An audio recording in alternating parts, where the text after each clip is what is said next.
শালার মিটার টেটার ভেঙালা দেবো। এই মিটার কিছুক্ষণ আগে 5,000 টাকা ভরলাম, 900 টাকা সরাসরি কাটে নিল। কিসের জন্য কাটবি? ওর মা বাপের মিটার, ওর মা বাপ মিটার এখানে লাগা দেখেছে।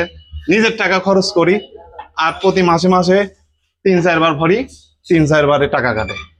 একবার কাটে 900, একবার কাটে 500, একবার কাটে 300। মিটার এখন ভেঙে দেবো, দেবো ভেঙে। এই মিটার রাখবো না। এই মিটারটার এমন অবস্থা রয়েছে, এমনি ব্যবসা বাণিজ্যের অবস্থা খারাপ, তারপরে প্রতি মাসে মাসে আগে লাগতো 20,000, এখন লাগতেছে 35,000। এই মিটার রাখাই যাবে না। ভাই কি হয়েছে ভাই, আপনারা এত এই জায়গায় এত চিল্লাপাল্লা করতেছেন কেন ভাই? আর এই মিটার কেবলই 5,000 টাকা ভরলাম, হ্যাঁ এই মাত্র 900 টাকা কেটে দিল ভ্যাট। মানে আপনি মাত্র 5,000 টাকা মিটারে রিচার্জ করেছেন, এই 5,000 টাকার মধ্যে 900 টাকা ভ্যাট কেটে নিলেন। ভ্যাট কেটে নিল। ও আচ্ছা আচ্ছা। এই মিটার আগে আমার প্রতি মাসে লাগতো 20,000, এখন লাগতেছে 35,000। কেন এই টাকা কেন লাগতেছে, এটা আমরা জবাব চাই। আর প্রতি মাসে 3-4 বার মিটারে রিচার্জ করলেই টাকা কাটতেছে। এত কমিশন কিসের? কিসের এত কমিশন এই মিটারে আমার দেওয়া লাগবে? আমার বাড়ির একই অবস্থা, একই ভ্যাট কাটতেছে।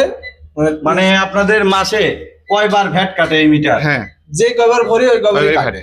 4 বার ভরলে 4 বারই ভ্যাট কাটতেছে। ও আচ্ছা এত মাসের কিসের ভ্যাট? তো দর্শক, আপনারা তো শুনতে পারলেন, এই ভাইরা মাত্র এই প্রিপেইড মিটার, এই যে কার্ড মিটার আপনারা দেখতে পাচ্ছেন, এই কার্ড মিটারে কিছুক্ষণ আগে 5,000 টাকা রিচার্জ করা হয়েছে, তার মধ্যে 900 টাকা নাকি ভ্যাট কেটে নিছে। তো এখন তারা জানাচ্ছে আমাদের আগে মাসে বিল লাগতো 20,000 টাকা, এখন তাদের 35,000 টাকা 35,000 টাকা মাসে বিল লাগতেছে। এর কারণ কি? এই প্রিপেইড মিটার লাগানোর পর আসলে সবারই কিন্তু ভোগান্তিতে আছে সবাই, এত ভোগান্তির সৃষ্টি হচ্ছে জনগণ। এই জিনিসগুলো আমরা সরকারের কাছে দাবি জানাচ্ছি, এই মিটারের ভ্যাট এবং চার্জ সবকিছু ডিমান্ড চার্জ তুলে দেওয়ার জন্য। এই মিটারে আপনার 5,000 টাকা ভরলে পরে বিকাশের জন্য 30 টাকা ভ্যাট, আর হচ্ছে মিটারের মাসিক ভ্যাট যেটা, এটা 200, 300, 400, 500, 800, 900, 1000, এই যে মাত্র 900 টাকা কিন্তু ভ্যাট কেটে নিছে এই মিটার। তো এই মিটার সারা দেশে 45 লক্ষ গ্রাহকের ভোগান্তির সৃষ্টি। কাল থেকেই কিন্তু এই মিটার নিয়ে আন্দোলন চলতেছে। আমরা সরকারের কাছে জোর দাবি জানাচ্ছি, এই মিটার চেঞ্জ করে আমাদের আগের মিটার আমাদেরকে ফিরিয়ে দেওয়া হোক। আপনারা কি বলেন? হ্যাঁ, এই মিটার আমরা চাই না। এখানে অনেক জনগণ আছে, আমরা সবার কাছে জানার চেষ্টা করব আসলে তাদের কি অবস্থা। দর্শক, এখন আমরা জানবো যে এখানে যারা স্থানীয় মানুষজন আছে, যারা এখানে কাজ করে এই গার্মেন্টসে, সেই শ্রমিকদের কাছে আমরা জানবো যে তাদের বাসার মিটারের কি অবস্থা। তো আমরা এখানে একজনকে দেখতে পাচ্ছি। আসসালামু আলাইকুম। ওয়ালাইকুম সালাম। এই যে প্রিপেইড মিটার লাগানোর পর আপনাদের কেমন শান্তি অশান্তি? আর অশান্তি শেষ নেই আমারে।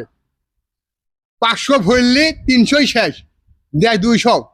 এই মিটার লাগাতে না লাগাই ভালো, আমি এই মিটার নেবো না। এই মিটার আমাকে চেঞ্জ করে দিই। আপনাদের বাসার মিটারের কি অবস্থা? আরে ভাই কি কব, দুঃখের কথা, টাকা বড়ি সময়ের বাইরে কোনতে কাটিলে যায় কব কেবা। এই মিটার আমার কোনো প্রয়োজন নাই, আমার আগের মিটার লাগাতে যাক। আমাদের একই কথা, মিটার রাখবো না। আমাদের একই কথা, মিটার রাখবো না। আমাদের আগে মিটার লাগাবি, এই হচ্ছে কথা আমার। তো আপনারা তো শুনতে পারলেন, আসলে